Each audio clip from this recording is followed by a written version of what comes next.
Hello കൂട്ടുകാരെ, ഇന്നത്തെ നമ്മുടെ പരിപാടി നമ്മുടെ വാഴയ്ക്ക് രണ്ടാമത്തെ ഇച്ചിരി വളവിടിയിലാണ്. ആദ്യം നമ്മളിതിൻ്റെ മൂടൊക്കെ ഒന്ന് വൃത്തിയാക്കി മണ്ണും ആ പോച്ചയൊക്കെ ഒന്ന് മാറ്റിയെടുക്കണം.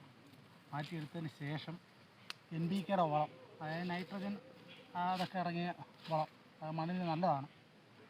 അത് ഒരു 1.5 പിടി വീതം ഇച്ചിരി കൂടുതൽ വാരി ഇടുക.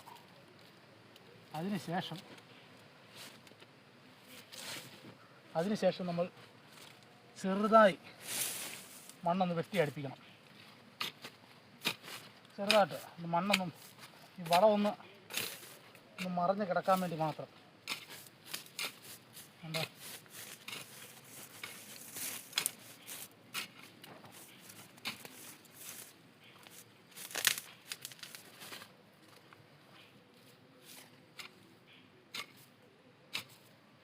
ഉണ്ടോ? ഇതാണ് നമ്മുടെ ഇന്നത്തെ പരിപാടി.